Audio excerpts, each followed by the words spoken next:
নমস্কাৰ তো মই আপোনালোকক যিখিনি প্ৰচেছ ক'ব ওলাইছোঁ এই প্ৰচেছখিনি আপোনালোকে ভালকৈ বুজি লৈ তাৰ পাছত যদি ৰেচন কাৰ্ডখনৰ বাবে আবেদন কৰে তেনেহ'লে আপোনালোকেও অতি সোনকালে ৰেচন কাৰ্ডখন পাই যাব। তো কি প্ৰচেছ ফ'ল' কৰিব লাগিব, কেনেকৈ ৰেচন কাৰ্ডৰ বাবে আবেদন কৰিব বা যিসকলৰ নাম এতিয়ালৈকেও ৰেচন কাৰ্ডত উঠা নাই তেওঁলোকে কেনেকৈ এপ্লাই কৰিব, এই সকলোখিনি কথা আপোনালোক এই ভিডিঅ'টোৰ যোগে বুজাই দিয়া হ'ব। ভিডিঅ'টো মন দি শেষলৈকে চাব।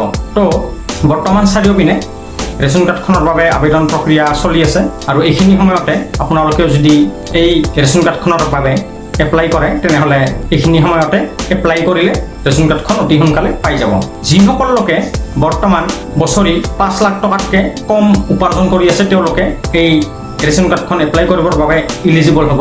যিসকল চাকৰি কৰা ব্যক্তি হওক বা ৰিটায়াৰ্ড পেঞ্চনাৰ তেওঁলোকেও এই কাৰ্ডখনৰ বাবে আবেদন কৰিব পাৰিব। তো আবেদন কৰাৰ বাবে প্ৰথমে আপোনালোকে ফৰ্মখন কালেক্ট কৰিব আৰু ফৰ্মখন কালেক্ট কৰি লৈ ইয়াতে ডকুমেণ্টছখিনি কালেক্ট কৰিব। আৰু মই আগৰ ভিডিঅ' এটাতো আপোনালোকক কৈ থৈছিলোঁ যে ৰেচন কাৰ্ডৰ বাবে যিখন শ্ৰম কাৰ্ড এই কাৰ্ডখন এপ্লাই কৰি থওক, তেতিয়াহ'লে আপোনালোকৰ ৰেচন কাৰ্ড এপ্লাই কৰিবৰ বাবে সুবিধা হ'ব আৰু এই শ্ৰম কাৰ্ডখন থাকিলে আপোনালোকে সহজ পদ্ধতিত ৰেচন কাৰ্ডখন পাই যাব। তো আপোনালোকে যদি আগৰ ভিডিঅ'টো চাই শ্ৰম কাৰ্ডখন এপ্লাই কৰি লৈছে তেনেহ'লে এতিয়া আপোনালোকে সেই কাৰ্ডখনৰ জেৰক্স কপি এটা ছাবমিট কৰি দিব ৰেচন কাৰ্ড এপ্লাই কৰাৰ সময়ত। আৰু বাকী ডকুমেণ্টছখিনি হ'ল শ্ৰম কাৰ্ডৰ বাহিৰে ভোটাৰ লিষ্ট লাগিব, ভোটাৰ কাৰ্ড লাগিব আৰু যিজন মুৰব্বীৰ নামত এপ্লাই কৰিব তেখেতৰ পাছপৰ্ট ফটো 2 কপি আৰু ষ্টাম্প চাইজৰ ফটো 1 কপি লাগিব। আৰু যিসকল সদস্য এই কাৰ্ডখনত নাম অন্তৰ্ভুক্ত কৰিব খুজিছে তেওঁলোকৰ ষ্টাম্প চাইজৰ ফটো 1 কপিকে ইয়াতে পেষ্টিং কৰিব লাগিব। তাৰপাছত আধাৰ কাৰ্ডখনৰ প্ৰয়োজন হ'ব, যিজন মুৰব্বী তেখেতৰো প্ৰয়োজন হ'ব আৰু যিসকল লোকৰ ইয়াতে নাম অন্তৰ্ভুক্ত হ'ব তেওঁলোকৰো আধাৰ কাৰ্ডখন এই ৰেচন কাৰ্ড এপ্লাই কৰিবৰ বাবে অতি মহত্বপূৰ্ণ। তাৰপিছত বেংক পাছবুকখন লাগিব। বেংক পাছবুকখন যিজন মুৰব্বী তেখেতৰ নামত হ'ব লাগিব আৰু ভোটাৰ লিষ্টখন কালেক্ট কৰি ল'ব আৰু যিজন মুৰব্বী তেখেতৰ পেন কাৰ্ডৰ কপি এটাও দি দিব।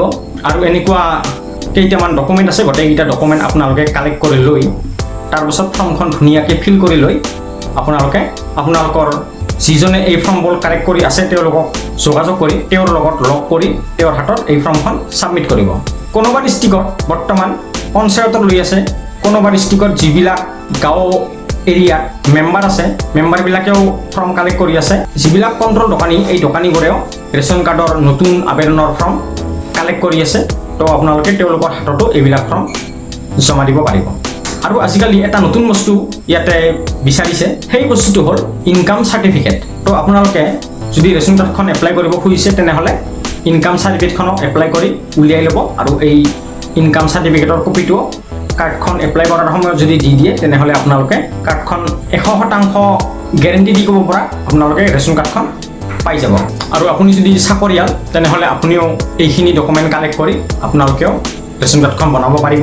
কিন্তু চাকৰিয়াল হ'লে চেলাৰী প্ৰুফ এটা ইনকাম চাৰ্টিফিকেটখন বনোৱাৰ সময়ত ছাবমিট কৰিব লাগিব।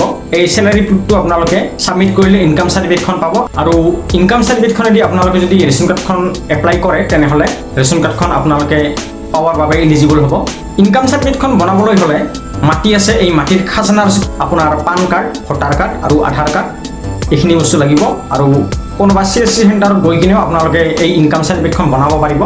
যদি বনায় তেনেহ'লে ডকুমেণ্টছখিনিৰ লগত ইনকাম চাৰ্টিফিকেট বনোৱা ফৰ্মখন কালেক্ট কৰি ল'ব, ফৰ্মখন ফিল আপ কৰিব আৰু ইনকাম চাৰ্টিফিকেট বনাবলৈ আপোনালোকৰ ওচৰৰ কোনোবা CSC চেণ্টাৰত গৈ ইনকাম চাৰ্টিফিকেটৰ বাবে আবেদন কৰিব পাৰিব।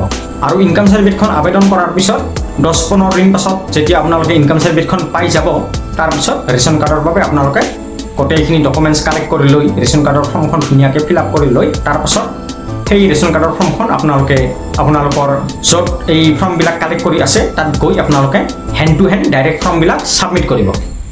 আৰু এনেকৈ যদি এইবাৰ যদি আপোনালোকে ৰেচন কাৰ্ডখন এপ্লাই কৰে তেনেহ'লে আপোনালোকে ৰেচন কাৰ্ডখন পাই যাব।